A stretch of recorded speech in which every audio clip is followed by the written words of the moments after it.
Good morning, everyone. Welcome to Letting Go with Guy Finley. My name is Leah, and we're joining you here from Merlin, Oregon. We have a classroom of students, and then all of you joining us online. We're glad everyone's here today to learn more about truth. If you're new to our classes, our format today will be Guy speaks for about an hour, and then we'll have a 5-minute break, at which time go grab a cup of coffee again and come back, because after that, we're going to have a live Q&A, and that's going to be your opportunity to work with Guy directly. Ask a question, talk to Guy if you're on the GoToWebinar platform, and come back and we'll all interact together. And after that, we'll come back for the Q&A, and then we'll go on our way. So we'll last about 2 hours. If you can't last the whole time, if you have to jump to something else, you can always watch the replay. We have a replay channel that you can go to, or you can watch on YouTube if you're on the YouTube. And if you have any technical questions, you can put all those in the chat box on whatever platform you're on. So I think that's it. Guy, do you have anything else, or we'll get started? I'm going to read the title and the key lesson. And if you're in the room, please be sure you turned your cell phones off. The title: Reclaim this divine gift and gain entrance into the kingdom of heaven. The key lesson reads: to see how easily our attention is given away to what limits or otherwise corrupts us creates on the spot not only the necessity to reclaim it, but each such shock serves to renew and strengthen our intention to never lose sight of it again.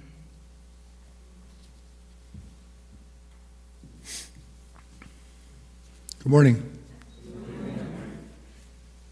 Just touching up on that key lesson quickly.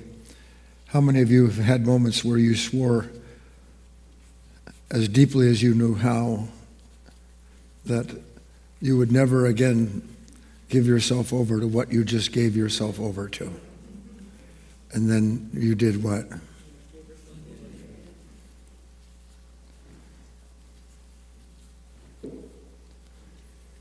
Just to tie yesterday's talk into this material we're going to have today, because this will all be part of the forthcoming series of talks coming next weekend. Do you remember, those of you who attended, what were the 2 words that always come before some kind of regret or painful incident in your life, some form of regret? Anybody remember? I want. It's amazing, isn't it, that something in us can want what, when we give our attention to us, puts us in detention. I'm talking about me when I was in school. And the next thing we know, we're busy doing and serving something that we never intended to, because something took from us the one thing that determines what it is that we experience moment to moment in our life. We're going to look at this topic today, which has to do with intention and attention. Because so much of what we'll examine runs right through the very core of the content of our studies for the next several days.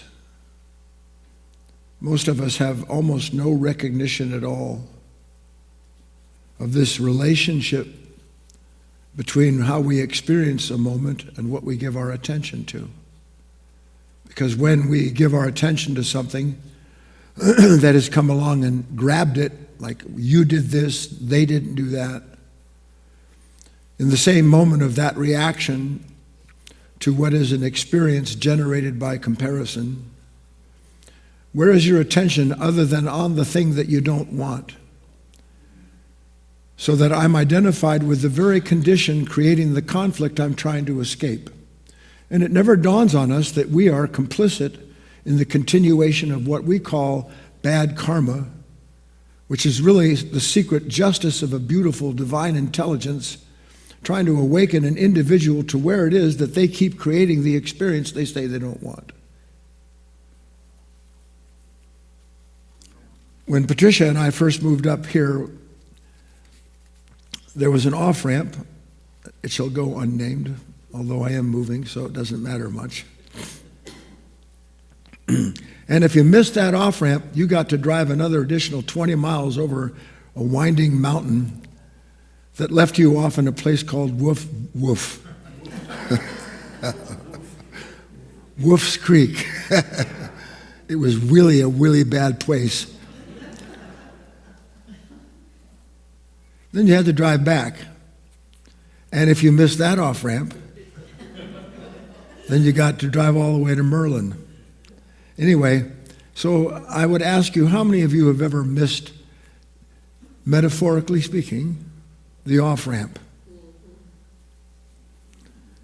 Where there was a time for an action and you weren't present because something was acting on you that you were identified with, and you drove right past the moment that you could have had some divine revelation, or certainly at least not the pain of being misdirected into something dark and unnecessary. Yes? But we always say what? Oh my God, I lost my attention for a moment. I got married. I said that terrible thing. I committed myself to enabling people, to compromising myself. And once I missed that off-ramp and did the thing, and did the evil I do not want to do instead of the good I would had I owned my own attention, then I spend my life justifying the very thing that happened because I wasn't present enough in the moment to not just escape the punishment of having given my attention away to something that had other means and reasons for it, but that because I did. Well, have you ever been mean when you're defensive? So this is what we're going to look at rather deeply today. We've all heard the phrase, have we not, that necessity is the mother of what? Invention. That makes sense to us, doesn't it? But underlying that phrase, necessity is the mother of invention, is something deeper still. And that is that necessity is the mother of intention.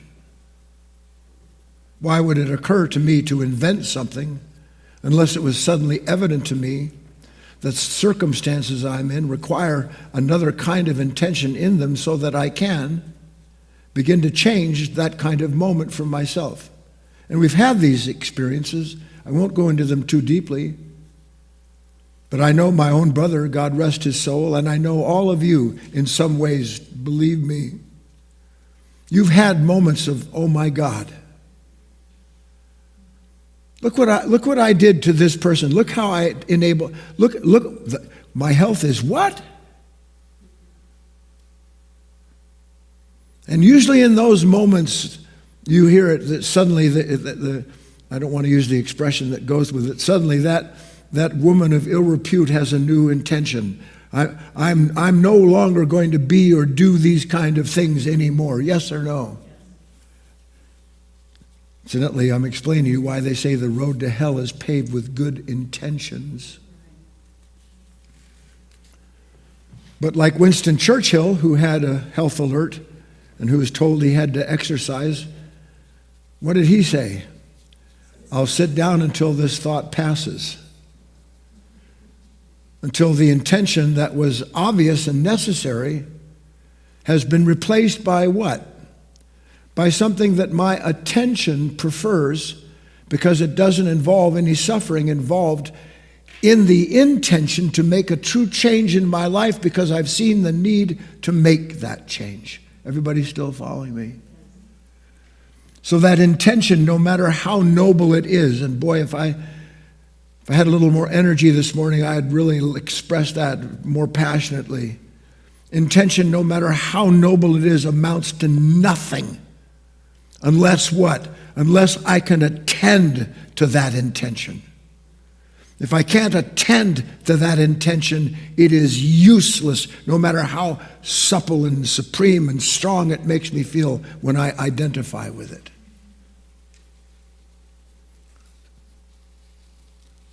was a silly line from a silly movie. Shang Chang Wang and the Rings of Power or something like that. It's these Chinese myth movies that I enjoy because they're so filled with some of the old wisdom.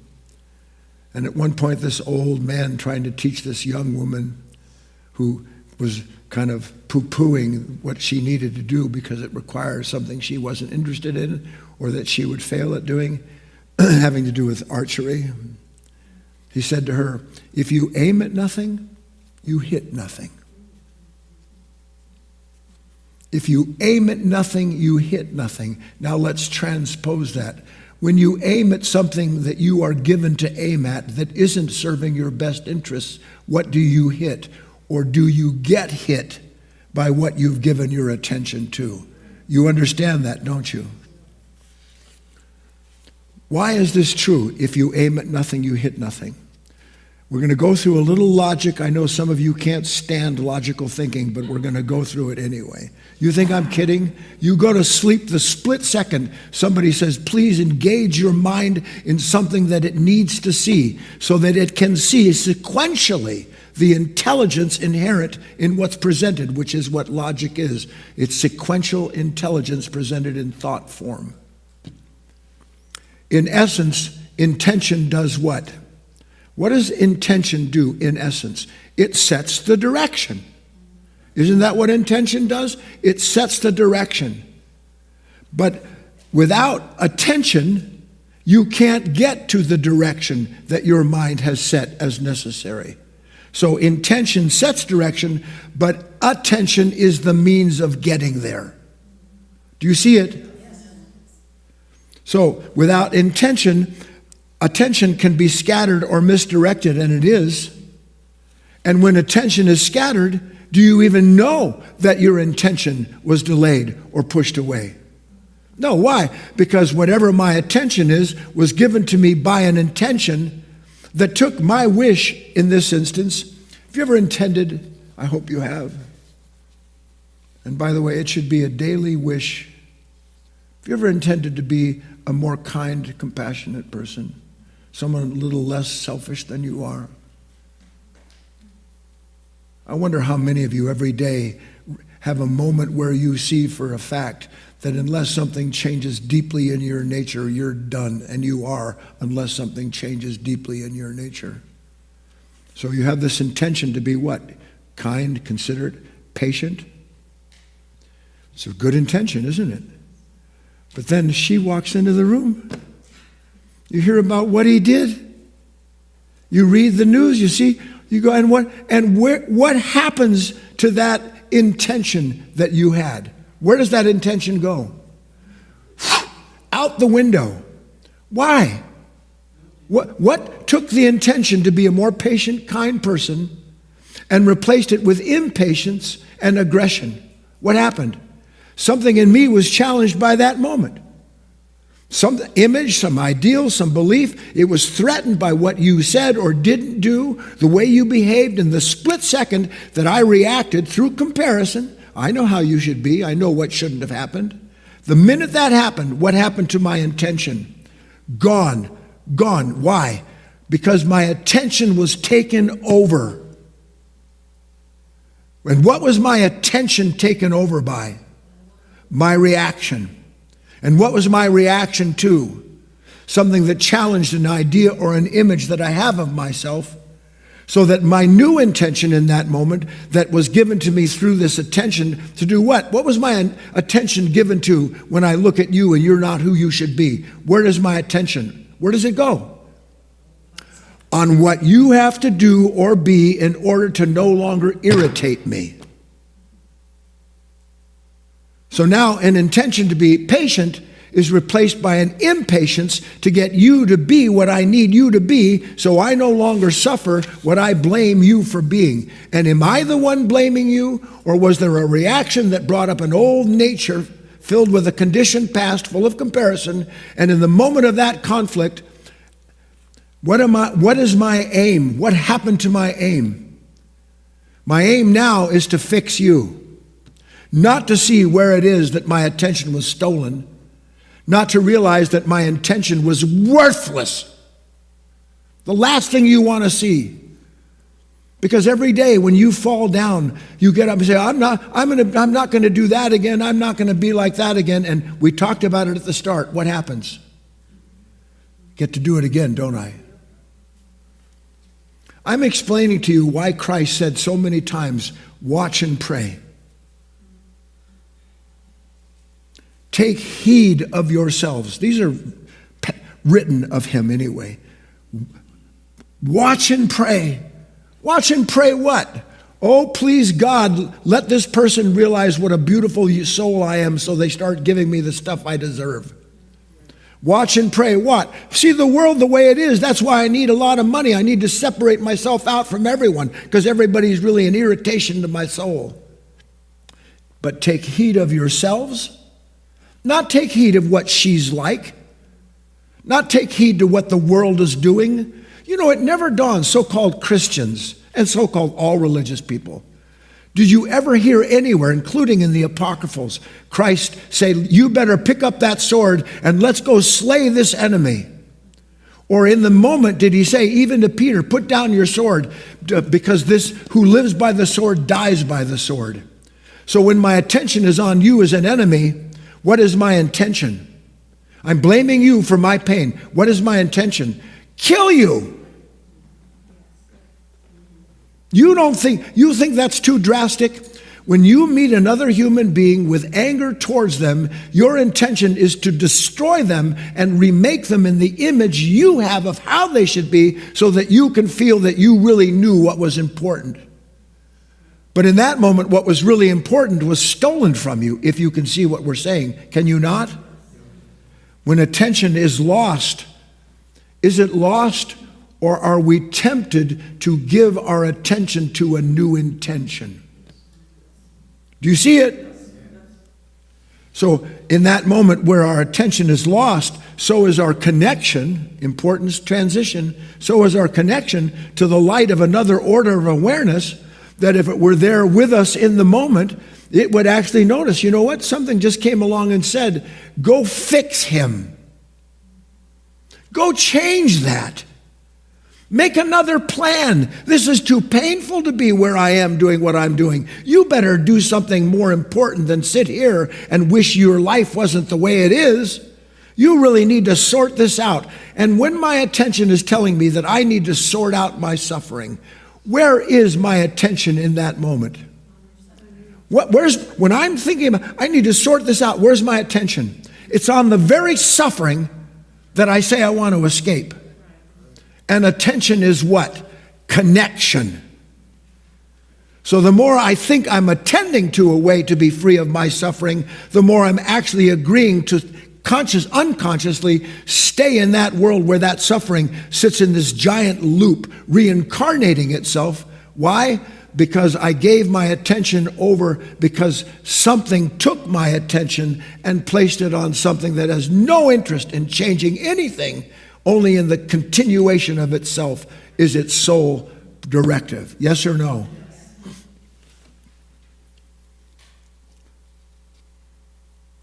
Blessed are the poor in spirit. Why in the name of God would Christ say, blessed are the poor in spirit, unless there was something inherent in that kind of spiritual poverty that indicated that there is a currency that we have, which is to be part of this divine current of life that is called love. And instead of the currency of being part of this divine circulation, our attention is given over to what? That which tells us will enrich us or take us away from what is stealing what we call our wealth, our strength. I've spoken about this numerous times, but as the years unfold, and they do, and as things become clearer to the speaker, which they do, it becomes so clear. I one time told you the most two important gifts that a human being is given is time and their attention. And they're gifts that you're given. You don't know that you were given the gift of attention so that out of that gift, you could begin to understand for yourself the real meaning of free will. Because it's only when you see that something takes your will, what is intention other than the moment of something willing you to do or be something? Isn't that so? So that in the moment of being attentive to myself, I have the possibility of recognizing some other surreptitious level of will, something that wills itself at the expense of my life, that it has slipped itself in and told me, this is what just happened. This is what you need to do. Oh my God, you better get ready. And in that moment, I think that I'm wealthy, meaning I'm protecting who and what I think I am, when I couldn't be any more poor than I am, because in that moment, everything that I'm given through attention is taken from me. And when my attention is placed on what I believe fear has promised, my attention belongs to fear, and I receive the appropriate reward for being identified with that false god called fear. Do you see it with me? Our right to attend to what we know is good, true, and prosperous for all. Because when you actually are able to attend to a moment, and I'll just bring it down a little bit for a moment, in moments of what we would call unusual beauty. Did you know that beauty is always unusual, meaning that it's always intended to produce in you a single experience where you're no longer apart from what you're looking at, a singularity. My attention and what I am attending to are brought together in a marriage. And in the marriage that awareness produces, I realize that I'm not looking just at beauty, but the beauty I'm looking at came into me and with me in this moment that I came into it. So I'm experiencing through attention unity. And without attention, you don't have unity. You look to create unity through what you attend to now, so you can bring an end to the feeling of being alone, afraid, and empty. And everything that you attend to in order to escape that fear and emptiness does not unite you to that which was there before that moment as a holiness. Instead, it unites you to the very father of that negative experience that then you blame on the moment for what comes forth out of you. Do you see it with me? So to say the least, there's hidden costs to wasting our attention, isn't there? Can you begin to see a deeper meaning of the blind shall lead the blind, and both shall fall in a pit? Isn't that what Christ was saying? Well, how did I fall in? How'd you miss the off-ramp? I was thinking about pizza. Or I was thinking about that poor, miserable person that said to me those years ago what they did, and that I'm still suffering from. I was thinking about what might happen tomorrow if I'm not ready. Oh my God. So that I'm not in the present moment, I'm in the presence of a nature that is punishing me because of my relationship with it, and because I am giving my attention to what it prognosticates as painful coming. I'm experiencing the pain of that nature in that exact same moment. Am I not? As goes my attention, we're learning something a little deeper, aren't we now? As goes my attention, so comes my experience. That's so obvious, I don't want to spend another second on it. But then I'm terrified, quietly, that you don't really understand that. But we spoke of it, didn't it? Beauty is in the eye of the beholder. As goes my attention, so is a beauty discovered that isn't out there and not just in here, but that is the beauty of the divine itself, that for a moment, because I'm unified with that moment, I experience the beauty of the divine. Yes? As goes my attention, so comes my experience. But as comes my experience, what comes out of that? My sense of self. As my attention comes experience, my experience is what? My sense of self.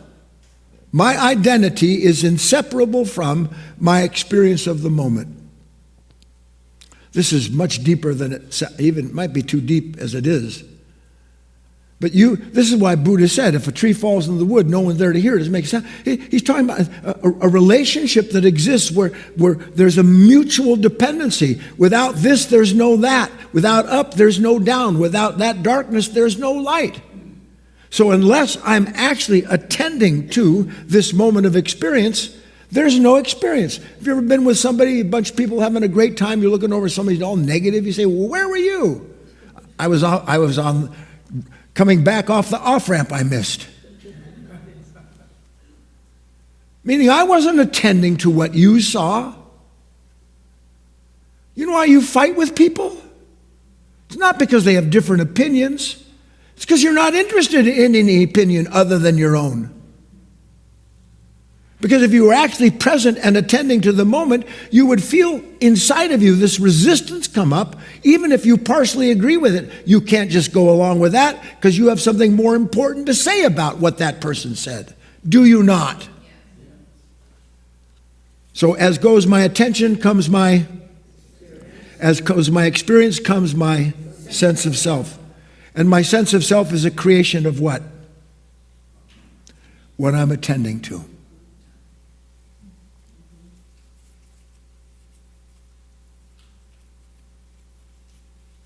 Wouldn't you think now, after so many thousands and thousands of years, you wouldn't just have to sit and listen to this, you would know it?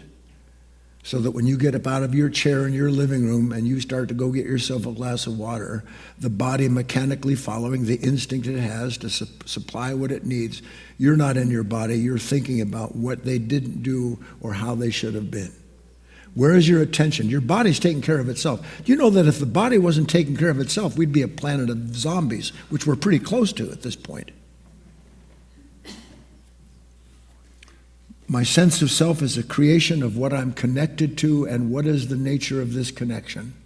My attention. So what happens? Bang. And it can be anything, can it? I mean, literally, it can be anything that does what? Makes you a better person? Anything can make us bitter in a heartbeat, can it? Make us full of regret. Sitting there having a nice time and a thought comes, and the next thing I know, I'm back in the past, reliving the pain and believing that the person who's not even alive anymore is responsible for my suffering. So, boom, unwanted moment. Where does my attention go in the unwanted moment? On what's to blame for it. Yes or no? And when my attention goes on what's to blame for it, comes what? At a sense of self that has the conviction that whatever the conflict is it's going through in that moment is the result of what that mind is pointing to as the source of the suffering. Yes or no? Now, this is the next important step. So here's this moment. You didn't talk to me before you made your pasta?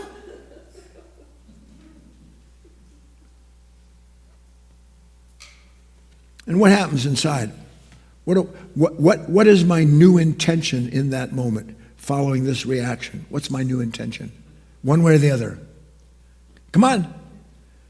It's to change what I'm looking at.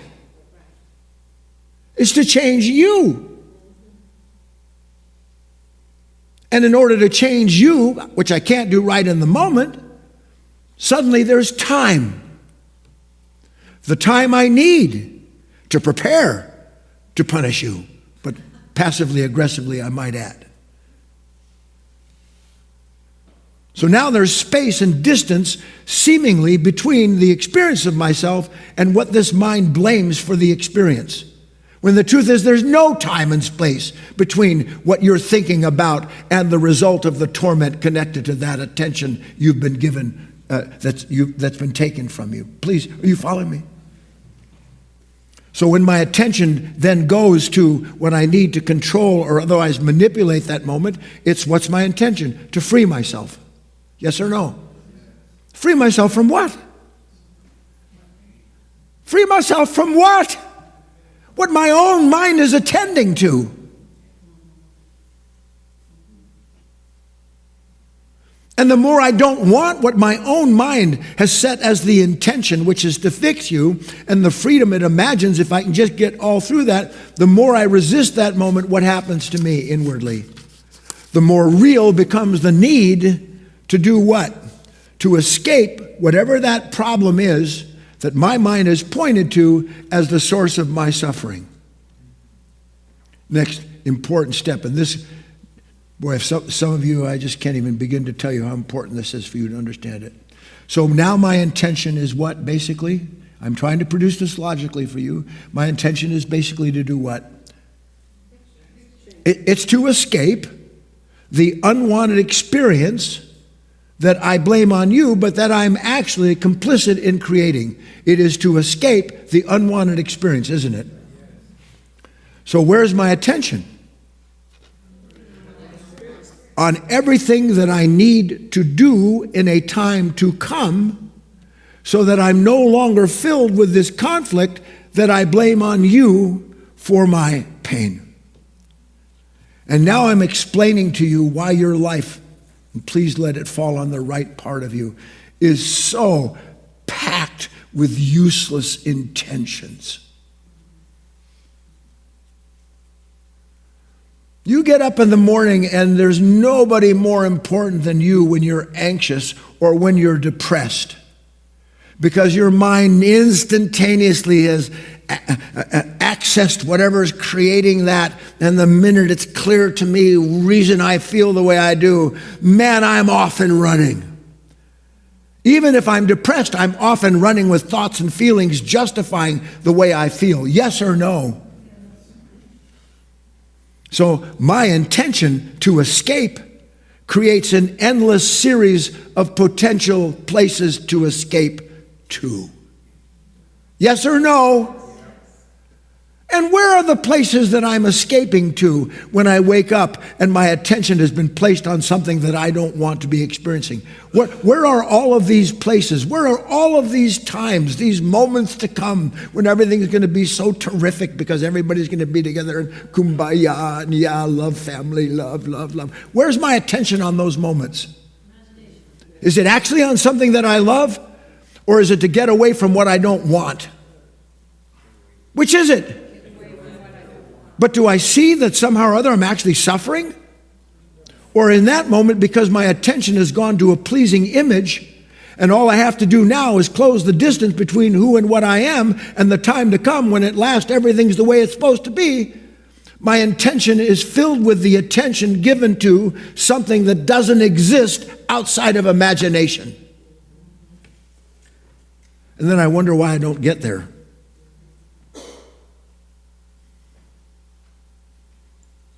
Some of you have been studying for thousands of years. I'm not saying that you haven't grown or gained understanding, but you're so easily satisfied.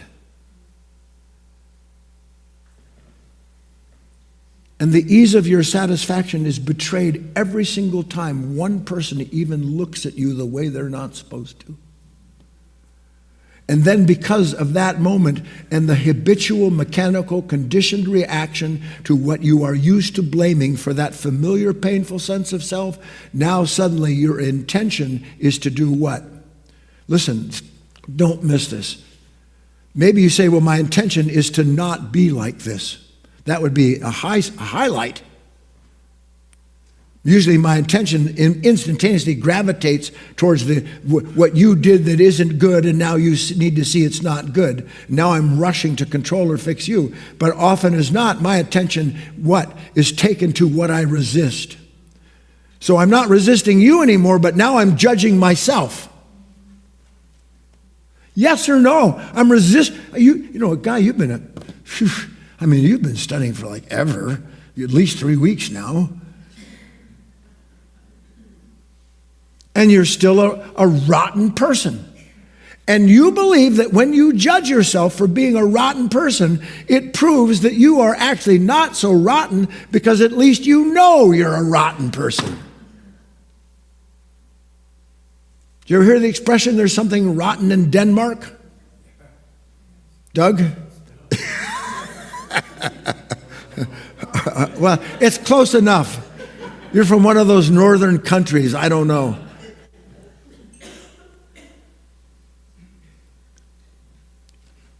So our life rushes without knowing it from thought to thought.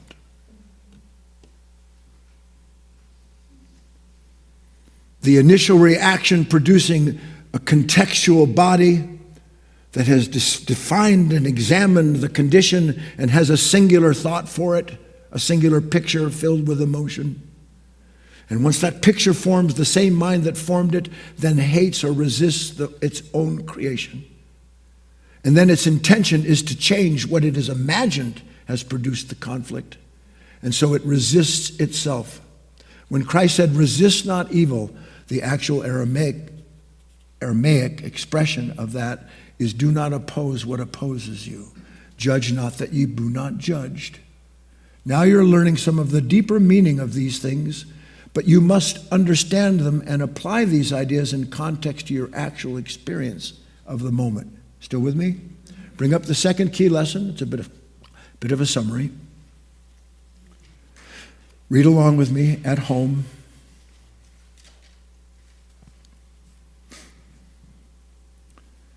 In the end, all who rush are in a free fall, where with eyes shut every hurried step brings them closer to the edge of a pit disguised as a pleasure to come, or conversely, as a way to escape the fear of some empty or otherwise unwanted moment. Where are you rushing to?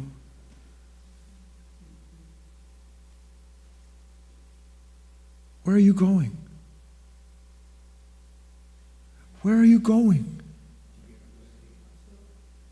You're trying to get to the end of an experience being generated by trying to get to the end of yourself as you know yourself in that moment.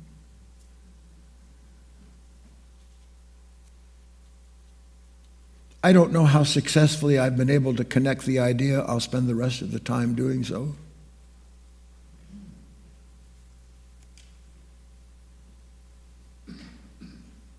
But you rush to what your mind gives you attend to. You rush to do what your mind tells you needs to be done. Which means that when you rush to do what your mind tells you must be done, it's a little more adamant, isn't it? Must be done. Must get, must go, must do, must own, must rush. When you rush to what your mind tells you you must attend to, your attention has been taken by something that will never know anything divine, only the heaven it creates for itself out of the hell of itself.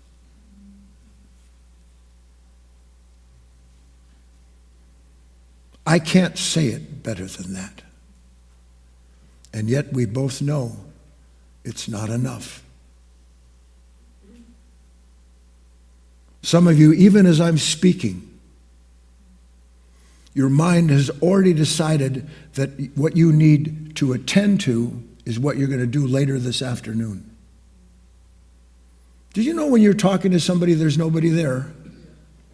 And I'm not just talking about you. There's nobody there. You say something, their mind seizes on what that thought means to them. They have a reaction, then they attend to what their reaction says you said that you didn't even say.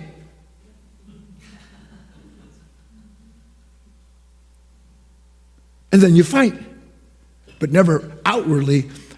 You got to stop fighting. Felt like Christopher Walken for a moment. You got to stop fighting. Love Christopher Walken. Why? Why do I fight with anyone over anything?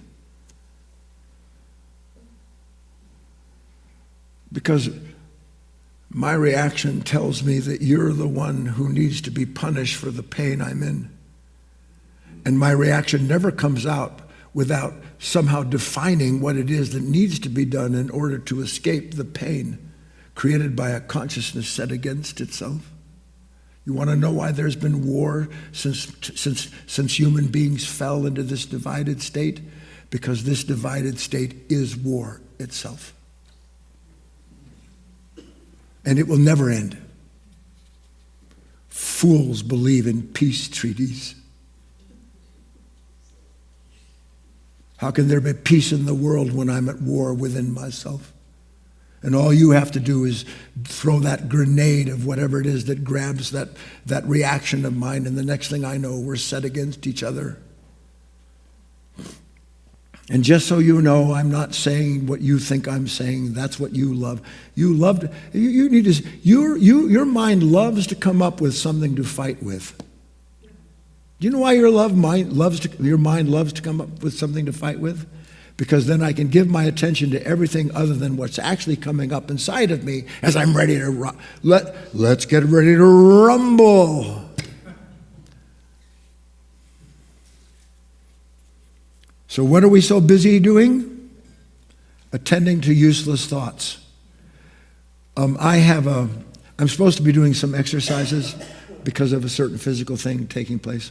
I'm supposed to be doing physical exercises. I'm supposed to do them 5, 6, 10, 20 times a day. So I tell, because I know I'm busy, I'm working, my mind is filled with the things that it's contemplating.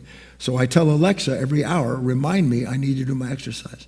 You know, sometimes I get irritated with her for reminding me that I need to do my exercises. I can feel the irritation come up. Now, what if I wasn't aware of the fact that resistance is built into a mind, rightly or wrongly, that's on a certain track right now and doesn't want to get off the track? It doesn't want to lose what it's attending to. That happens to be correct. But to become irritated over not being able to stay on the track of a higher thought is quite a contradiction, isn't it?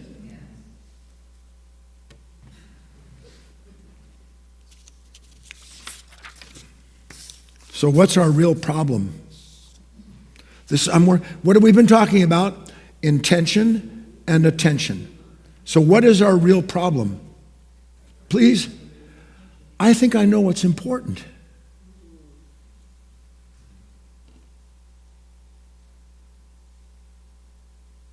And because I think I know what's important, what are the 2 words behind every suffering we have? I want. And what do I want? I want what's important. You, on the other hand, don't really know what's important yet. But I will educate you in a camp somewhere in Siberia, where I'll make sure it's quite clear to you that I am not to be messed with. Right, Debbie? So our problem is that we think we know what's important. And where am I getting this idea of what's important? From where comes this idea? Do you not? Can't. From where does that come? From a reaction to something that is threatening what I believe is mission critical to me in completing the kingdom of heaven as I've imagined it. So out of that reaction comes what? The determination of what's wrong. And out of what's wrong comes my intention to do what? Fix what's wrong. And so what's important for me to fix you or fix the world that doesn't whirl around the way I want it to go. Do you see it, please? So I'm so busy dealing with what I believe is important, I've lost sight of what's important. And can't see that I've lost sight of what's important, my relationship with the divine. And why can't I see it? Where are my eyes? Not just physical eyes, which is what's so deceptive about this world, because you see things, people, powers, pleasures, possessions, and you see that's what I need. Why do I need that? Because then I wouldn't feel so empty and broken. So where are my eyes at all times as I am presently? Where are my eyes? Where are they always on? What I want. And it's not my want at all. That's the extraordinary thing. That's the real poverty, is enriching yourself through thoughts that have no idea that they cannot enrich themselves, let alone the one who identifies with them. So this deeply conditioned nature, can you see how deep this runs? I'll lose sight of everything spiritual. And then I'll regret, terrible. Then I'll have all this feeling inside of myself as being someone who's really missed the mark. And when I really miss the mark, what do I do? What do I do when I really miss the mark? I'm going to double my intention. And I never see that doubling my intention doubles my suffering when my intention is given over to something to attend to that makes me feel spiritual and important, but steals from me the possibility. By the way, this is the meaning of the 10 virgins in the New Testament. The 5 who had oil and 5 who didn't. Christ said to the young man, he says, I want to know the kingdom of heaven. Sell all and follow me. What do I have to sell? An imagined self enriched with imagined thoughts that make the self feel important. So, and what did the young man say? Well, I can't come right now. Why couldn't he come? I have to attend to the stuff that I've got and make sure it's all in the barn, and then I'm going to come. So when Christ said, follow me, he was not saying, follow this person. The actual meaning of that expression in the old language is unite yourself to this light. Unite yourself with this understanding. But he did not and could not unite himself to that understanding. Because why? Because his attention had united him with what it said was important to his well-being. Then he would attend to what he needed to attend to. Please, do you see this with me? So when we lose our attention, what happens to us? If I lose my attention, where's all of my energy going? Come on, this isn't tough. Sometimes I look at it, I think, what's wrong with these people? If I lose my attention, where is all of my energy going? It's going to what I'm rushing to get in order to get rid of what I think I have to get. That's what ambition is. It's a rush to acquire something that's powerless to bring an end to the pain born of feeling incomplete. So all of my energy is what? If it's rushing to do what cannot release me, it's all wasted, isn't it? It's squandered. So when we lose our attention, we're squandering the energy we need to do what? To be present and attentive, to watch and pray, to practice the presence, not as some ideological, iconic behavior that person learns where they're mindful, but as the result of a necessity. This is going to be the theme of our talks. God, when was the last time that with your heart of hearts, you said, God, help me to stay present so that I don't do the evil that I wouldn't instead of the good that I would, so I don't miss the off-ramp where I could have some revelation about this nature that hides itself from me. So when I am inattentive, my energy is squandered that could be used to participate as consciously as possible in each and every moment. And do you want to hear something really beautiful? Not that everything I haven't said to you is beautiful. Do you know there's no such thing as each and every moment? There's God's life.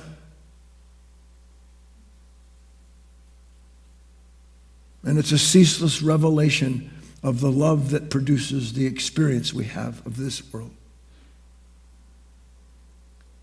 One day you'll understand when you own your attention and you're present enough. You'll see that no moment isn't pouring into moment. Moment is changing moment. Active is working on what's passive. Passive is being reborn. What is reborn is acting on what is passive. This movement that I showed you in that living graph of these energies of yin and yang. So I'm not present at all.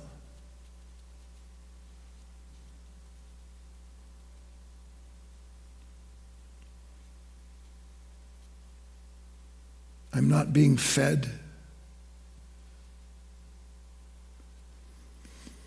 Give us this day our daily bread and lead us not into temptation.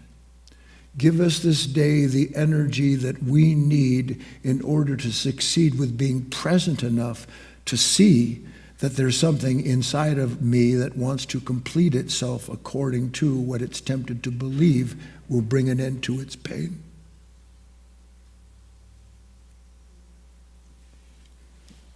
And we don't even know we're doing that. And then what happens? Here I am, what happens when you miss the off-ramp? Well, self-hatred or blaming somebody else for not telling you to get off there.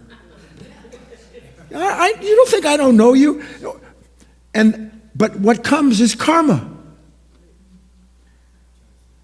But you think karma is because you're a bad person. No, karma is a form of justice trying to help you realize, stay awake, and you won't miss the off-ramp that leads to revelation. I should have entitled this talk, The Off-Ramp That Leads to Revelation. It'd be about as popular as the rest of the titles I have. So karma is the result of me attending to that which was incomplete by an incomplete nature. And by the grace of God, in the constant harmonization of this greater sphere of system of energies, suddenly I'm reminded, oh, you know what? This is unfinished business, guy. The anger you have with people, the fact that you have an enemy at all, the fact that you sell your soul so someone might look at you like you're special, you don't think you're going to get the karma of that? And you do. And you know what the karma is? The split second somebody doesn't give you exactly what it is that you expected from them. And then they're at fault. And when they're at fault, what's your new intention? Are you beginning to see a circle here? So there are lots of spiritual teachings, in fact, literally all of them, that tell us, in quotes, warn us that in one respect, watch for the devil. Watch for the traps of these lower forces. William Blake, the fox blames the trap. Where is the trap? What's the nature of the trap? Come on. We're working towards an end here. What's the trap? Is the trap what you said? Did you trap me? You were acting so nice and I wanted to believe you. Did you trap me? You may have thought you were trapping me, but you have your own reward for being that kind of person. Vengeance is mine, saith the Lord. Translation, justice will be done to all who betray. So the real trap is that I'm not present to what my own intention is giving me to attend to. That's the trap. And the trap is set by a nature that believes it knows what needs to be done so it can be free. Try to see the contradiction, the paradox in this. I'm a captive of my own ideas about how to be free.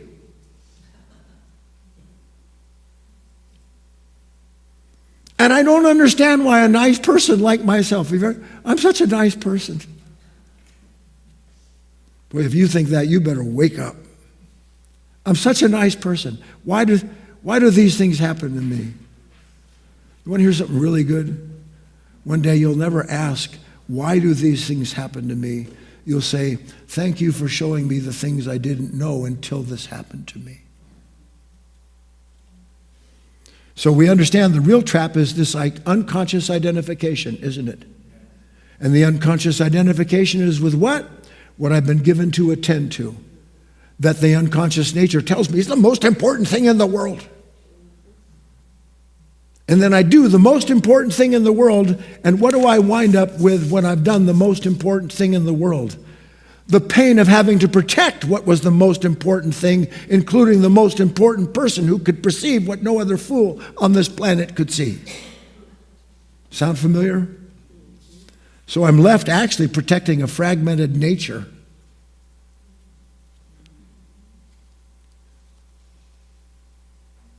When I'm defensive, what am I protecting? Are you ever defensive? Wink, wink.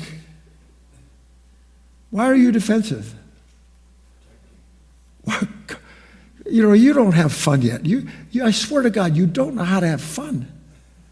Why am I defensive? Are you defensive? Or are you defensive of me asking the question why you're defensive? You are, aren't you? Yes, you are. I'm not. Why are you defensive? I'm not defensive.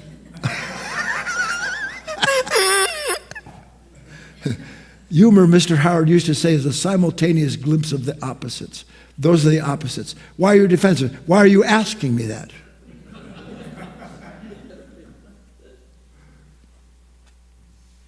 So the minute I'm defensive, it's because why? I've had a reaction. What's the reaction? You're threatening me. And the me that you're threatening immediately has identified you as the source of that threat. And now my attention is to what? It's DEFCON 4. Mitigate the problem. Cancel you in present language. And all of that does what? It ensures the continuity, doesn't it, of that unconscious nature and the suffering it creates. Yes or no? Again, I turn to Christ or to Buddha. Be watchful. In Revelation, it says, be watchful. Strengthen the things that remain. Strengthen the things that remain. Do you know what's implied in that? The only thing that remains a constant in this life are the gifts that have been given to you by the divine. And the things that have been given to you by the divine are your attention and the time you're given to use to develop that attention so you can strengthen your connection to that celestial Christ, that indwelling spirit. Strengthen the things that remain. Strengthen the only thing that can't be taken from you, but that you give away. Because by God, imagine if you actually gave it away. You gave your attention away, and then you realize, you know what, I've given my attention away. Who's got it? Where did it go? Because the minute that you realize you're giving your attention away, what have you reclaimed in that moment? Your attention. Yes? Bring up the summary key lesson, please.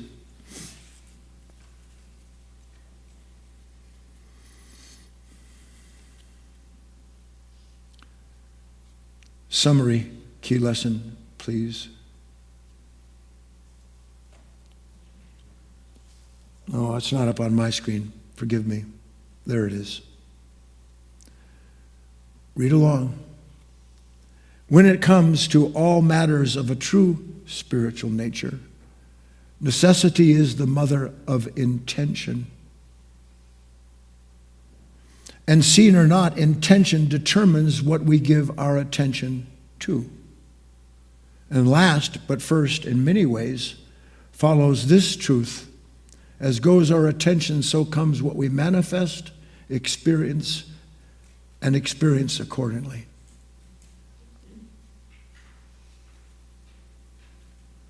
So I was trying to figure a way to help you hold all of this, keep it with you. We've looked at what happens when we give the whole of our attention to something. It can either be unbelievably beautiful, where there's no need for me to try to continue and keep that which I am a part of, or my attention to go to something that goes to it because I feel like I'm a part of something and I have a momentary sense of peace, and now I've got to make sure it stays in place. Yes? So what's the purpose of this talk? Can I even begin to understand that with attention, everything serves me? Without it, everything deserts me. Attention is the key. If you aim at nothing, you hit nothing. So then I was thinking, all right, well, how can I do this? So here is the words. Certainly we know them. I am. But we're going to take the three letters, I am, I, A, M, and we're going to use those letters for what? Intention, aim, manifestation. Intention. If I'm not present to what I'm given, what my will is telling me, you've challenged my will. My new will is to challenge yours. Intention. From intention comes what? Aim. From aim comes what? What I attend to. From what I attend to comes what? The manifestation of this experience of myself. I am. Aim, pay attention. Be aware of what is being manifested in you in that moment. If you knew, because you were giving your attention to a negative reaction, that you weren't just manifesting the darkness of some state that guarantees nobody will ever threaten you again, if you knew that and you could feel that enmity, would you continue to identify with that enmity? Or in that moment, is that enmity turned into yet another intention where if I give my attention to what's creating the source of this threat, then I'll be free. Now I have lots of things to do, lots of places to go, people to talk to. You have no idea how important I am.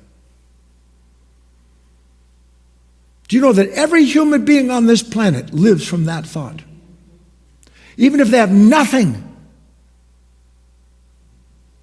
within them, they carry this luggage filled with past experience, all of which, when it is consulted by an unconscious nature, proves under all circumstances that I am someone important. So don't you use that word with me. Don't you look at me this way. Don't you treat me like that.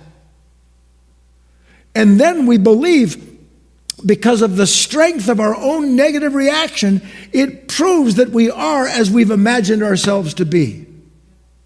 Anger is weakness, not strength. Impatience is not power. It makes you powerless. Remember, I am, and not the hoi polloi, kumbaya, I am, where you identify with a sensation. Remember, I am as a way in which to help you remember to attend to what you are identifying with.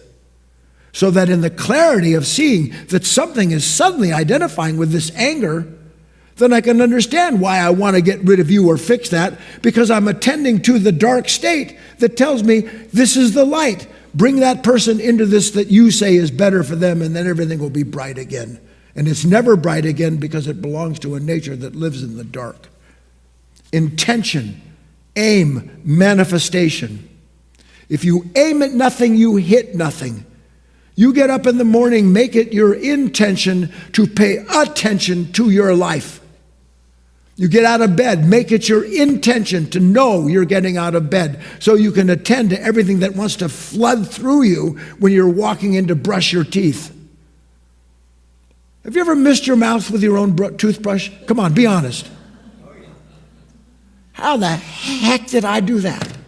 How did I wind up brushing my mustache with Ipana? I'll tell you how. I was looking in the mirror and I saw something that bothered me, or the mirror of my own mind thinking about what has to get done, and I miss. I saw a kid once put an ice cream cone into his cheek. How did he miss his mouth? Because he was too busy imagining the pleasure to see where the cone was going. What's the exercise? I am. Out of seeing what happens when my attention is stolen from me is the necessity of strengthening my intention to be attentive to my life. You understand this, and your life will begin to change from the inside out, which is the only way it can be changed for you. Take a break, we'll come back and have our discussion.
All right, welcome back to the second part of our class. My name is Kate, and I just wanted to pop up here and give an announcement before we jump into our Q&A discussion with Guy.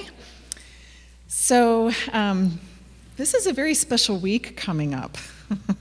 And I know everyone here in the room is familiar with what's going on here. There might be a couple of people out watching us online who may not know. So let me just give the quick recap of events that are about to take place here at the foundation. So Guy and his wife Patricia will be moving to Florida soon, and we are closing the doors of our building here in Oregon. We will no longer have in-person classes here in this building. We are downsizing into a smaller building here in Oregon, where there will be some offices and such. But we have just one final event coming up at our beautiful building here. It's Talks in the Pines, which is starting this coming Friday. So Friday, Saturday, Sunday is our 3-day workshop. We've been doing this for how many years now? 25? Yeah, something like that. So this will be our final Talks in the Pines, and I know that there are a lot of folks who are already coming. It's really going to be great to see a lot of new faces and old faces, familiar faces, I should say, not old. So yeah, we're really looking forward to it. And join us if you can in person. There's still time to do that if you're feeling spontaneous. You also can join us online. The talks will be broadcast through this usual series. You know, like if you're here watching today, then you'll be able to watch all of our live talks on Friday, Saturday, and Sunday as well. We will not have those be posted on our replay channels, but we will have a replay package. So if you're not able to join us in person and you're not able to join us online at the live class times, you can get the replay package. And even if you just want to have that packaged for eternity, you can get that, and that will be our final set of talks here. And Guy has informed me that he would like us to put yesterday's Insight Timer talk, the talk that he gave yesterday on insighttimer.com, and today's talk in that package as well. So there are going to be 6 talks altogether and 4 Q&A sessions, and all the transcripts and all the download files and all of that's going to go into the replay package, and it's only $24.95. It's a great way to get this final series of talks and have something that you can keep forever. And I know that it's going to be a special series of talks. I mean, if the last couple of days are anything to go by. So yes, if you would like to get that package, you can go to guyfinley.org/package. See how easy that is? And you'll be able to get the replay package there. And by the end of today, I will have yesterday's talk and today's talk already in the package. So if you want to go back and watch those, you can. There's something else I wanted to say, and I should have written it down. Well, in any event, I think that's probably good enough. If you have any questions at all, you can just reach out to us through our website. And if you have any questions at all about what's happening in the coming weeks and months, reach out to us, and we're happy to give you more information about that. Guy will continue to give his Saturday and Sunday talks online, so there will be no change to that. We will continue with that schedule as we have been, and our classic talks on Wednesdays will be broadcast, so things aren't stopping. They're continuing on, just in another form. All right? Oh, I know I thought of what it was. With the replay package, remember, Wisdom School members, you get that for free as part of your membership. And also in-person attendees will get that as part of your package as well. Thank you.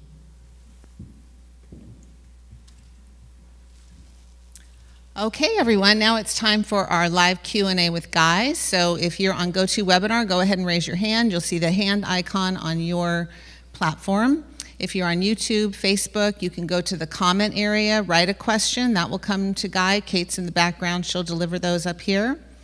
And if you want to talk to Guy directly and you're on Facebook or YouTube, go ahead and click the link that's in the description there, and that'll get you logged in and you can speak with Guy directly. So I think we can move on. Or you have any other comments? Nothing. Okay, we have no hands in the queue right now, but we do have one question that came in so far. This is from Rodadani. A 4-year-old child cannot find a piece of his toy, and he cries and screams over this loss, demanding that the missing piece be found immediately. What behavior of the mother or a friendly person would be helpful to the child? Since mothers are very rarely friendly. For instance, comfort the child, allow the child to fully express his emotions without intervening, stay in the room, leave the room for a while, embrace the child. I feel confused because the options that I mentioned above seem to come from my thinking self. Please comment. I thank you for all of your work.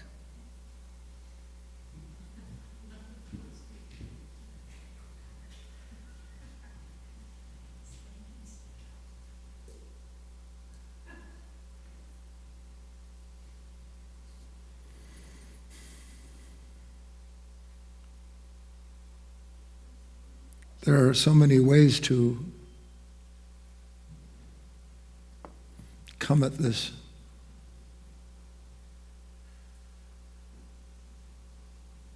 But in the end, they all can be reduced to a kind of an idea. But I hasten to add that the idea that I will reduce all of this to is not intended to become an ideal, because the question that Rodiana is asking is born out of confusion and conflict, born of comparing ideals. What's the ideal way to behave?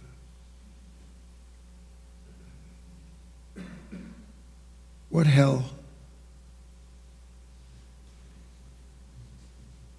To have one conception at all about how you're supposed to behave in a moment. Absolute hell. Because the only reason that your mind comes up with what you think is the right behavior is through a form of conflict you don't see, where you compare all the other possibilities to a predetermined outcome, which is the motive for why you say what you do and how you say it.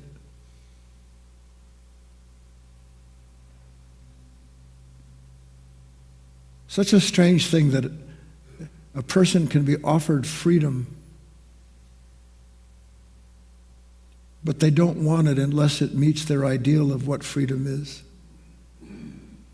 So that I refuse to even consider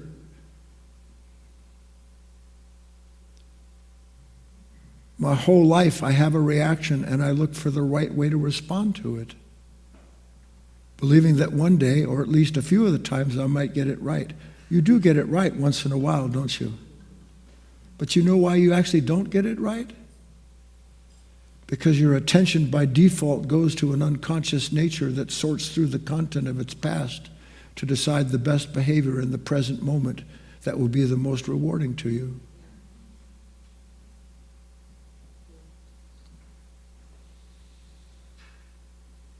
Do you know what a true spiritual teacher always is trying to do? Trying to put something that's in the heart of that soul into the heart of all the other souls so that it can understand the nature of love. Love doesn't have a plan. Love doesn't figure out, it doesn't create a prescription about what to say, who to say it to, when is the right way to say it. Love is the moment in which the individual that enters into the moment and all of the conditions connected to it allows all of those conditions and their integration to produce the right action for that individual in the moment that harms neither himself nor anyone else.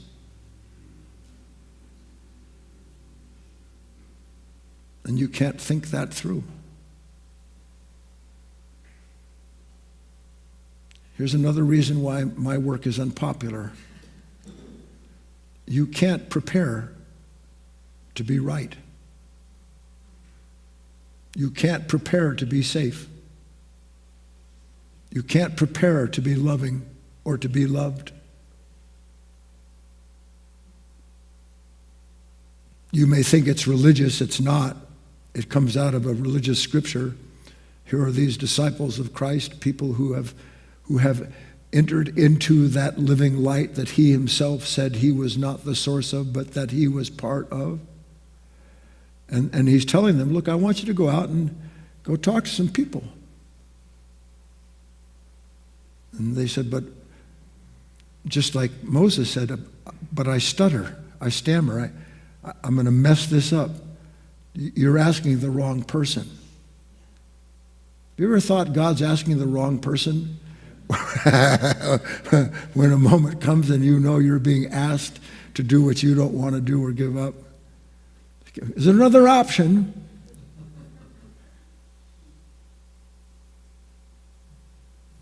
He was saying that if you're present and attend to what you bring with you in your heart from what has been placed in your heart, you will know exactly what to say, and it will be the right thing to say, even if you mess it up. He didn't add that, or he might have. They didn't put that in the scripture. Look, you're right. He said, Christ, look, you guys are going to mess this up, okay? But it's beautiful that you mess it up. You know why? Because the love that initiates you talking will show you where love took over what you were attending to and where you made the mistake. And that's what love does, is it shows you what needs to be given up, not what you need to add to yourself because you're a good speaker.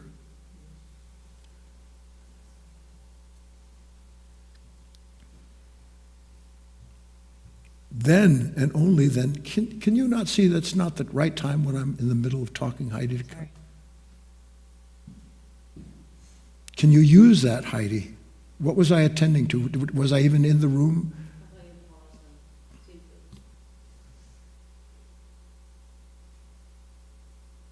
Even that can be used, but not to judge yourself. And certainly not to judge yourself when you're trying to decide what's the right thing to say to a child. Speaking of which, let the whole of what you are determine the whole of what you attend to. And then in seeing the whole of what you attend to, know that you mustn't step into that hole of self-righteousness or indignation or prove that you know what's right for somebody when you couldn't possibly know what's right for someone if you want to punish them or yourself. And then my favorite words. I have actually several favorite words. You might want to write them down. Some of you know them because I always say that to you. My first favorite words are, something will happen. Not, I wonder what will happen. Not, how do I make this happen? Something will happen. And if I'm there, I'll be part of what happened, and I'll see I'm a happening. Haven't you always wanted to be a happening? And my other favorite words connected to something will happen is what? Wait and see.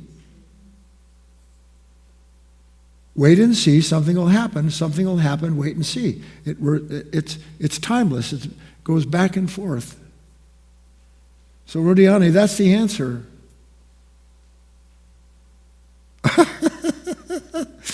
Sorry, memory, humorous. I had a shock. How old was I? I had gone back to my old home down in California to visit my old grammar school. Had a lot of good memories in my grammar school. Maybe some of you did, some didn't. I think I was in my 20s. And kids were playing football where I used to play football. And a ball got away and it came bouncing up, and I picked it up and I pretended to keep, like I was going to keep it, just to play with the kids. And some kid walks over, give it to me. And I remember I felt fear. 4'1". Had a mustache, but he was still only 4'1". 4'1". His negativity brought up in me negativity. And I remember, because obviously it was an objective moment, it's still with me. How in the name of God can a 24-year-old who could pick the kid up by his hair if he wanted to be in fear of a kid? And that's because I wanted the kid, A, to respect me, B, I'm an elder, can't he see I used to play here a lot better than he used to play, and the mind will run through the whole project, and out of that will come this intention to put the kid in his place.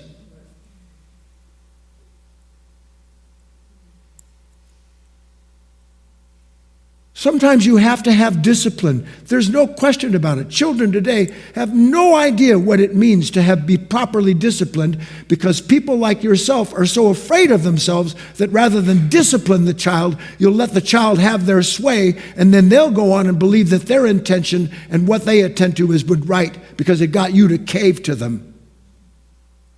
Enable them. So, long answer, Rodiani. I hope it gives you something to work with. Come on, Heidi.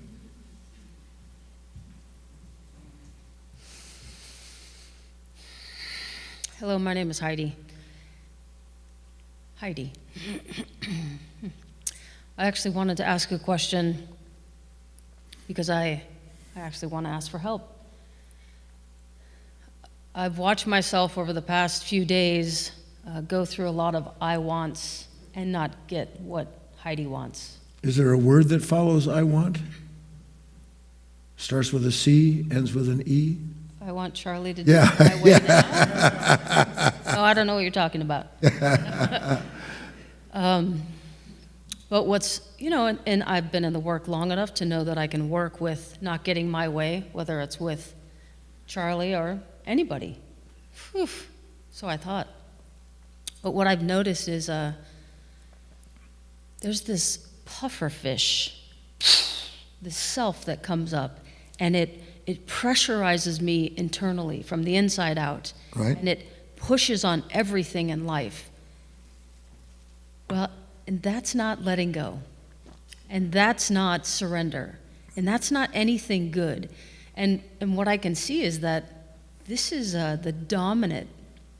Yes. That's actually been a very natural feeling for Heidi most of the time. For your whole life, Heidi. That's what you took to be strength and the validation of your superior character. I don't know that I did, but just mechanically, that's what happens. That was Heidi's, if you want to use the word, a certain chief characteristic, clearly. But now, it would appear, and one hopes, Tiny separation. if you can start to see it, then you know what not to attend to.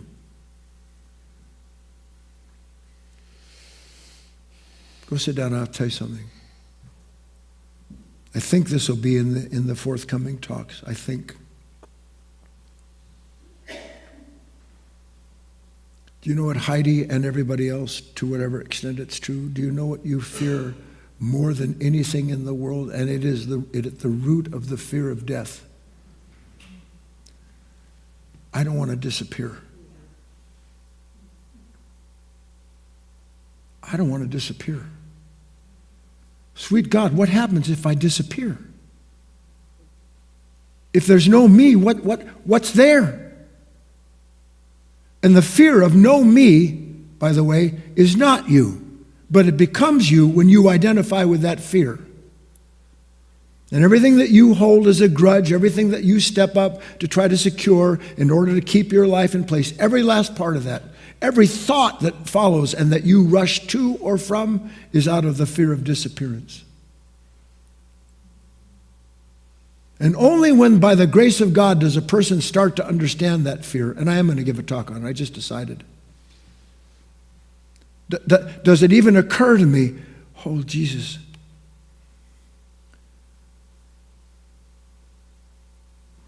I don't know what I have to do, but I know I have to disappear. I know whatever this is, it has to disappear. I can't keep it alive. It's killing me. It's killing Charlie. It's killing my relationships. It's killing the world. I know it. And you cannot know what comes out of you sacrificing yourself. You cannot know it. You can only become what takes place when you engage in that sacrifice of letting that nature disappear in spite of the fact of you not knowing what will take its place.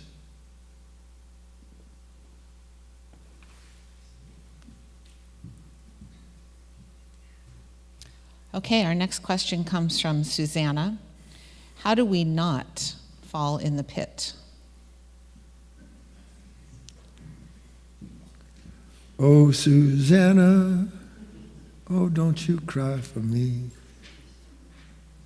What's the rest of the song? For I come from Alabama with a banjo on my knee. Oh, Susanna, oh, don't you cry for me.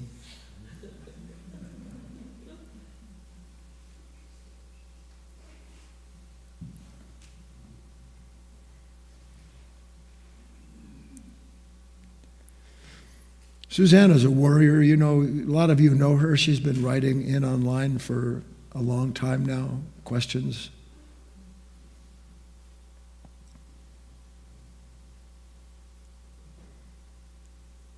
There's no real necessity on my part to attend to the moment until I see what becomes of me when I don't.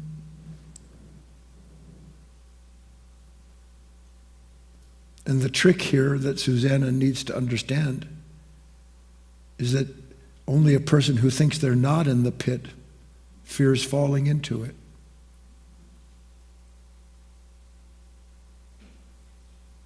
Do you really think what Christ, do you really think that there's like this pit and you fall into it? Or is there a consciousness that is the pit and the pity?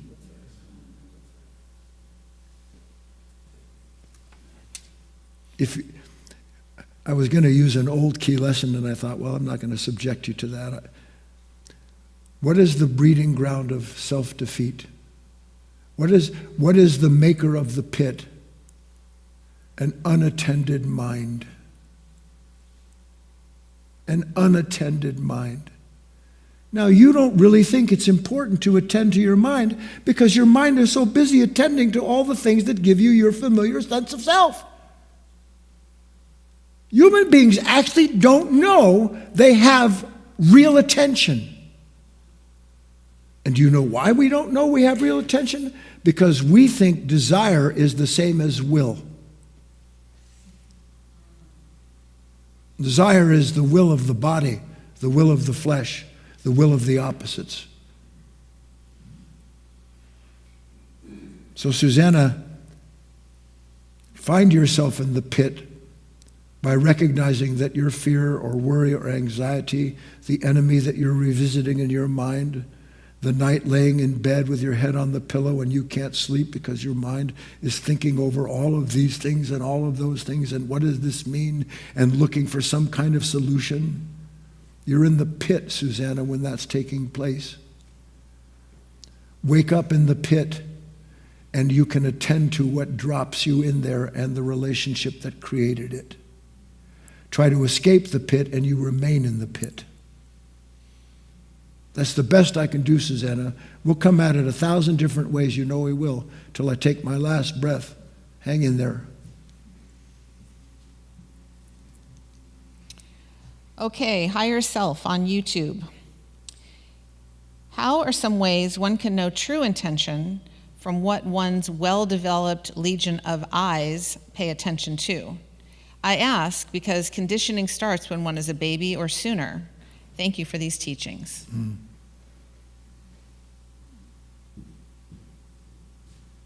Higher self. You need to hire self.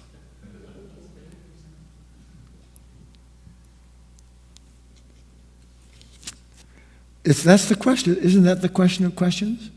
Because there's all kinds of things. You have to understand, every question is sort of like a bit of a buried treasure of a sort. It can either be opened and discover, or it can lead you to what you think is the next thing underneath that, and you just keep digging instead of seeing.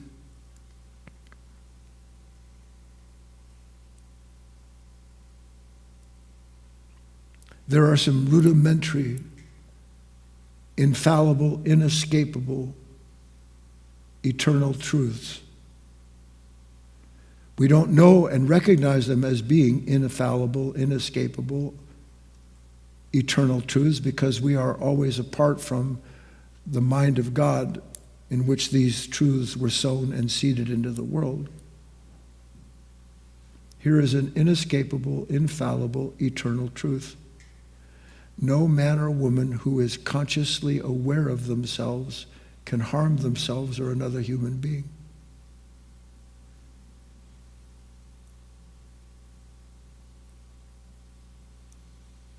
if I'm attentive in the moment to whatever the will is moving in me in that moment, I can tell, is that will pushing me? The will of God doesn't push anyone. I can tell, is that will for the good of myself and others if there's suffering and pain in it and the promise of a time to come? The will of God isn't concerned with a time to come. The will of God is time with a capital T and everything that will unfold within it. So if I want to know whether it's a good intention, all I have to do is be attentive to the nature in which that intention is rising up into and through. That's what's important. That was the whole talk. Please, let me put first things first. Seek ye first the kingdom of heaven, and all else will be added to you.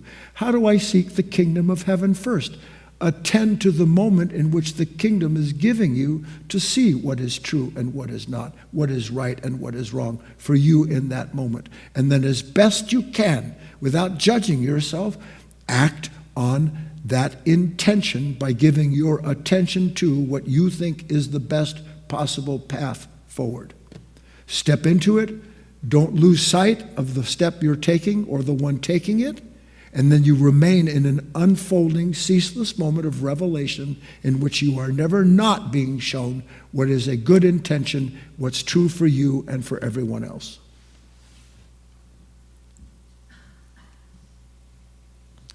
Okay, from Frida. Hello, Guy. I've noticed that when you try to achieve something on your own, it really doesn't work. It is then your own will. It's also subtle with what you do and what you should do. And we can't do anything on our own. Is it more about receiving grace to see?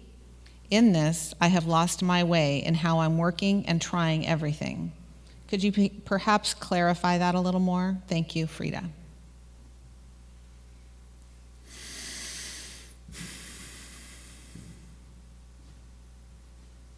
I'm going to speak about this topic a little bit, or perhaps in depth, Frida, during the forthcoming next weekend, but I'll share something with you now. Again, it all requires me being what? Willing to see, attend to what is true. So here I am, and Chris has really irritated me. Did I say that out loud?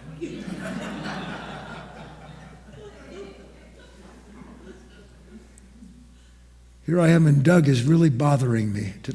What am I seeking? Here I am, and somebody does what I don't like. Sound familiar? In that moment, am I thinking, please, God, let me see the whole of this moment? Or is thought telling me, I see what's going on here? Which is it? I see. You don't, that's pretty evident, or you wouldn't look like that. So the first has to become last, and the last has to become first. Essence must replace personality that knows what it sees and what it needs to do to keep everything in place. Your spiritual essence, on the other hand, needs to be developed by seeing how personality wants to step up and prove itself because it sees what no one else sees.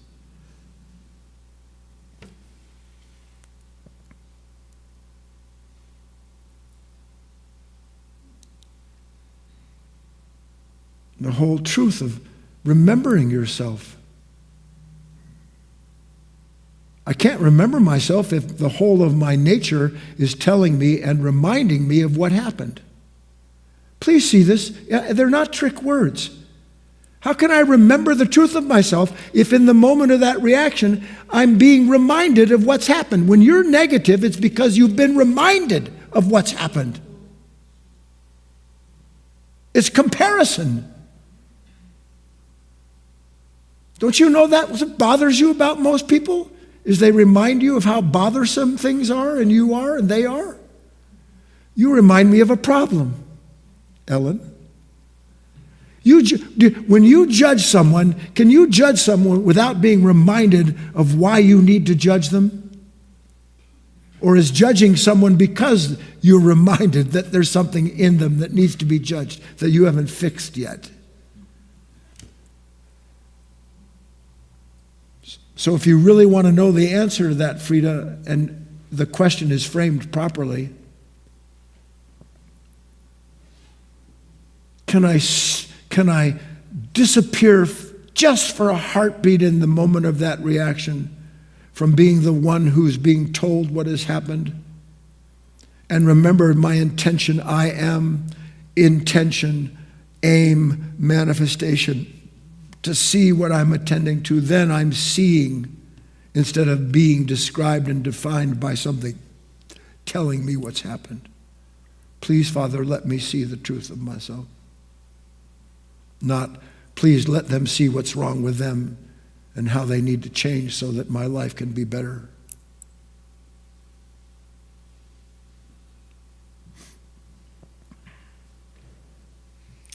Okay, and again, if you're on GoToWebinar, you can go ahead and raise your hand and speak with Guy directly. And then we have a question that came in on YouTube. This is from a short. And the question is there proof of a soul? Is there proof? Wait a minute. Is there proof of a soul? Maybe, well, most of you are old enough to remember Ed McMahon and Johnny Carson.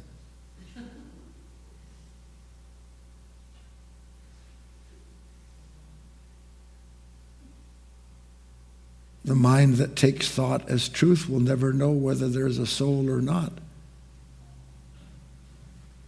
But I'll tell you, there's proof that there is and exist people with no soul.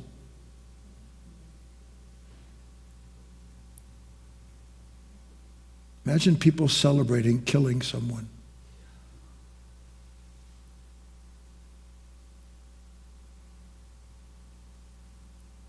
Only a person who has lost contact with what is truly a divine soul could celebrate the misfortune and suffering of any other human being, regardless how heinous that human being may be. Does justice need to be met out on this planet? Absolutely. But what you can't see is that it's always being met out. What do you suffer? What do I suffer from? You know what we suffer from? We suffer from our nature. And you can't change someone else's nature by wanting them to suffer because of their nature. You are the one who suffers from wanting others to suffer their nature. When you know something about God, when you know something about true justice, you understand no moment passes that a person isn't experiencing their own nature, and that's more than hell enough. And the day will come because all things will be uncovered when the hell of that nature will be known by the hellish soul that embraces it. That's a fact. People have this strange thought that somehow when they die, beatific as they are, they're going to be transported to some divine place. Any place that you are and you go to as you are is not divine. If it were, wouldn't the planet be divine? Is this a divine planet? You look outside, it's pretty divine. You hang out with the deer, you hang out with Frankie. I know turkeys aren't pretty, but they have their own character.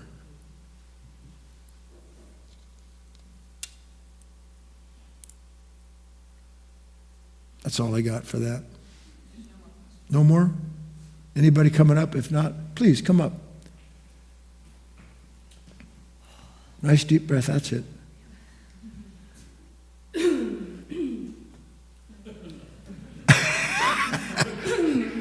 Get it out of there. No, really. It's actually terrific. Introduce yourself, please. Hi, Guy and everyone. I'm Laura. I'm from Vancouver. And I've been studying with you as an invisible student for 2 years. Hi. Hi. But my gratitude, these talks are just such nourishment. And, the truth, get that like it's a nectar, and then see that, in the next, and then all the new levels of seeing. Yes. To be able to let Yeah. I'm so grateful, and I have to say, sort of the lack of profit motive, or when you go to study, there are, I'm sure, other people that are options, but that can become a real barrier. What are you supposed to do? Spend thousands of dollars? You're just like, so that is really, I'm grateful for that. Yeah, no, we're a real nonprofit organization, although it really hurts to be like that. Yeah. Yeah. So, thank you. If I look at this lesson, so it revealed a lot, and so the intention was sitting there was, I felt, I want to go up. And of course I examined it. Is it attention seeking? Do I actually have a question? Yes. I don't know the question because all the questions were from my mind. But then I knew there's a pure intention to come up, and the Legion coming forward of, and the performance anxiety, all the. At least she's honest. Performance anxiety. Oh yeah. In front of a spiritual group. Yeah, and this trip has been a risk for me to come. It's kind of a big deal. I've been in a small life for a while, and this is like, it's like, oh, don't go up there. I mean, what if you get rebuffed or something? Can your ego even handle, what? So I knew. Well, let me rebuff you for a moment. Yeah, So, I would suggest something if you want to see a little something extra. please. You were close just then. Relax your hands. Yeah. Yeah. That's good. I like that. So then I was thinking about the lesson. No, I wasn't thinking about the lesson. I was trying to live the lesson. There was a pure intention about coming up that wasn't grandiose or anything. It was just because it was right and true. Right. Just that alone. That's right. And so this idea that you had, I'm like, oh, my hands are shaking. That doesn't matter. It's just stuff karma working itself out from many years of listening to these things and stopping myself. But the intention, so then this is the target right here. Come up to the microphone. So I just kept focusing my attention on that was true and right. So anyways, I won't keep talking, but I can help you. yeah. Shall I? Please. Go sit down. Thank you. Well, we do. Our tongue gets wrapped around our wisdom tooth.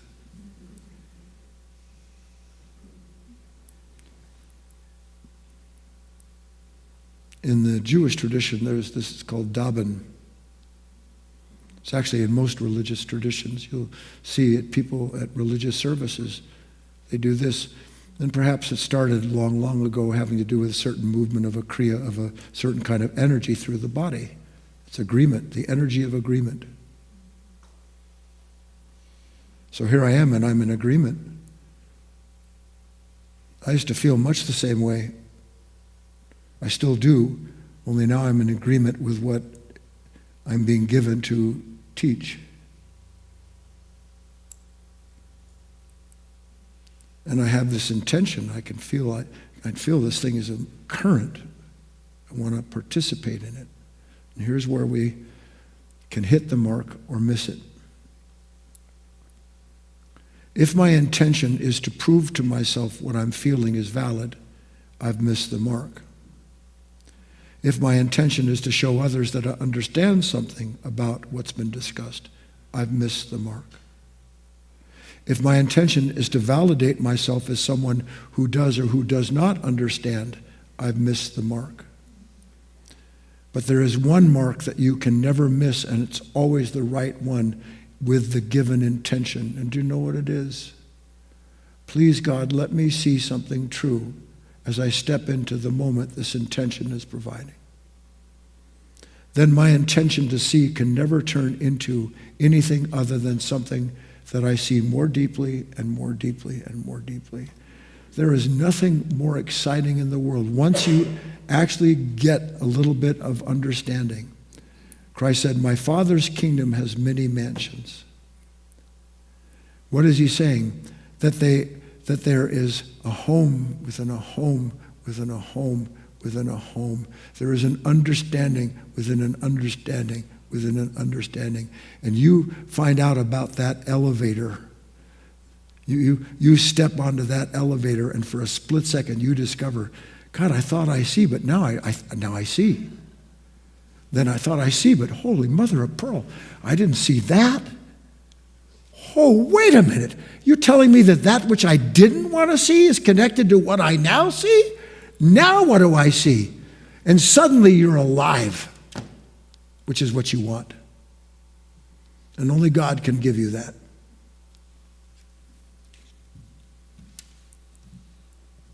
We had a hand up, but it went down. Callie, you had your hand up. Do you want to put your hand, Chloe, do you want to put your hand up again? Or speak to Guy, and I'll unmute you. And why Callie's, or Chloe's putting her hand up, what you were just talking about, it reminded me of what the work seems like, an elevator that goes up 2 floors and then down 3 and then up 1 and then up 2 and then down 2. It's a constant, it's like a judgment of progression, constantly judging the progression of becoming. Yes, judgment is always a form of progression. But one thing that you will see beyond the shadow of a doubt, and that I will definitely talk about perhaps Friday night, if the kingdom of heaven is within, is there any distance between you and any of these mansions? So are you going anywhere? Or is what you call an elevator illumination and then dimming, and illumination and dimming? All right, well, Chloe's hand did not go up again, so I think. Well, rats, we're just going to have to go eat lunch. Oh, no. Okay, I don't have glasses on, but I think it's Fran. Okay. Fran, I'm going to unmute you.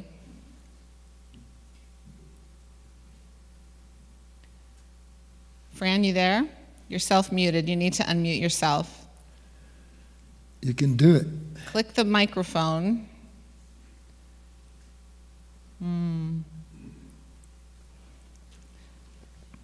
All right, Fran. Her name is Fran. Fran. Okay, well, we tried. Well, we're not, this isn't the end. Now it is. Wait. Sorry. Okay, Chloe. You're unmuted. Go ahead and unmute yourself. There we go. Hello. There you are. I'm echoing. I don't know if you can. Hello, I can hear you. Are you? Okay, I'll just try and speak even with the echo. And thank you so much for your talks. You're welcome, Fran. Sometimes I have questions, I formulate them, and then you answer them so quickly and so clearly that I put my hand down. Well, I guess it's always Chloe. It's always good to. Yeah. It's always good to take a nice deep breath, slow down a little bit, and just say hi, if nothing else. Okay. Hi. Hi. Thank you so much. I was wondering, how do you know what your chief feature is? I realized, I think it might be for me to run away or to something. And I've been able, through a series of miracles, I guess, been placed so squarely in the moment. I haven't enjoyed that, so to speak, at first, but I'm learning that that's where I'm meant to be. And with your guidance, I've been able to find the courage to stay there. Yes. But I'm drawn, of course, to the future with terror, or to even this great ambition, because I have talents and what do I do? But I'm just more and more just come back to the moment, like this higher energy is like come back right to the moment, as if everything has become quite slow. And when I'm in the moment, such incredible things happen. But the ambition Yes. can be so overwhelming, and the terror. Yes, it can. But it's like, if I just let go of that and follow that inner light, it's like, I don't know, I just feel like, shouldn't I be doing something? Okay. Hold on. Okay. All right, hold on, Chloe. Okay. So 2 things. First, from what you said, which was, I have these moments of an abiding sense of well-being,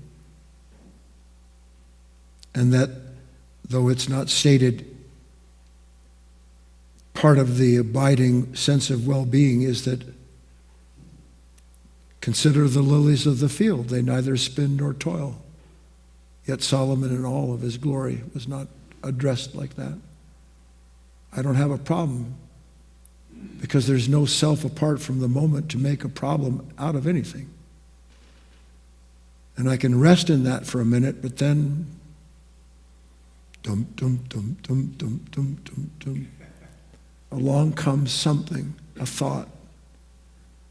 And it says, well, you can't just sit here. What will become of you? And in one world, it's a proper question, because you can't sit on your spiritual laurels and be able to afford the food that you need to eat or the clothes that you need to put on your back. So I have to understand, as I spoke yesterday, I'm a citizen of 2 worlds. I live in a world that requires that I take action connected to providing security, not abundance, security from myself. And at the same time, I must understand that the security this nature seeks, while it's natural to the world in which it lives, is not what real security is at all. And I don't know how to marry the 2 ideas, which is why I'm always being asked questions along this particular line. But I'll tell you something, Chloe, and I have a feeling that you'll make it. You'll understand. It will come to you if you'll wait for it.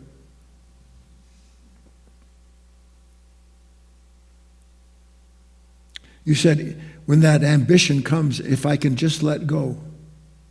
Those were your words. No, when ambition comes, don't do anything at all with it. When what you fear may be connected to what you're calling chief feature, and I'll just throw this in as an aside for you. When a man or a woman is far enough along the road to actually understand what their chief feature is, it will come to them like a lightning bolt that blinds them, that will drop them to their knees, and then they will be grateful for the rest of their lives that they saw something around which their entire personality had been structured, and that was the source of their imprisonment. And you would never speak of it. So if I can let go when that ambition comes.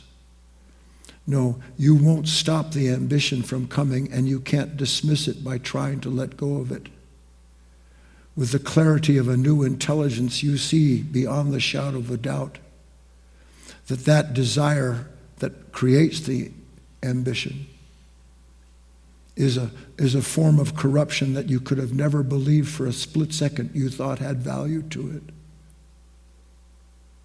When you really let go of something, there's no effort at all, because it isn't you letting go of it, it's you being shown that this cannot be a part of your life anymore, and the will and the intelligence that reveals it takes care of that business for you. Then you're not the same human being anymore. It is really a form of rebirth in the truest meaning of it, because that which was is no more. And now you're participating in that which is and will be, and you're living in that moment, not the moment trying to prove to itself through what it imagines that ambition will bring it, not trying to make something of itself anymore. It's all there for the taking, in a manner of speaking. You just have to get tired of being taken advantage of by a nature that's set against itself. Don't you come up here. Don't you come up here. Okay, Fran, are you ready? Do I have any authority or what? Fran, you're unmuted. Go ahead. Yay! Yay, I finally did it. I was trying to fix it and close myself down. This is such a great presentation, Guy. I have listened to you so many times, recordings, and I'm just thinking to myself, what does that mean? And what does that mean? And how does that apply to me? And and then I'll have an insight. Oh my gosh. And then I'm like on fire and I want to tell everybody. I'm having this very long conversation with a good friend of mine yesterday, and we're both women, we're both similar ages, and we're both having similar experiences, and she could not understand my insight. And after I hung up, I felt so frustrated. I'm trying to make myself clear. and I realized that just your presentation today exactly explained it. Yes. We're actually, it sounds like we're speaking English or whatever language we might be speaking, and people understand that. That's what that word means. That's what this word means. The interpretation of the event changes according to the person that's looking through that example. Exactly. We're lucky we don't all get guns and shoot each other, or we don't just walk away, or we have any friends at all. And the way you explained it, I'm really glad it's going to be recorded, because the way you explained it clicked inside of me. I have been trying since I was a child. I was in a car accident and people didn't understand. My leg was broken, and I've been trying to be heard. Yeah. Be heard, be understood. Yeah. And it's so exhausting. I was blind and now I see. Exactly, and now I see that the other person can only see from their point of view, their experience, and I don't understand that sometimes. We may be similar in so many ways. And it helped me. It was like I almost wanted to call in and just say thank you, thank you, thank you, thank you, because it enlightened me. I have been trying to be understood even through all these years, and all I needed to do was listen. Yes. Yes. I didn't have to believe them. I didn't have to agree with them.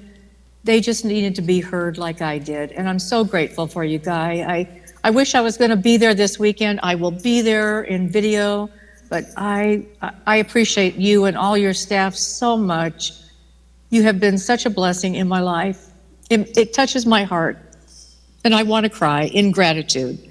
So thank you for today. I feel like for the first time I understand something. It is hilarious. Anyway, thank you so much. You're welcome. You're welcome.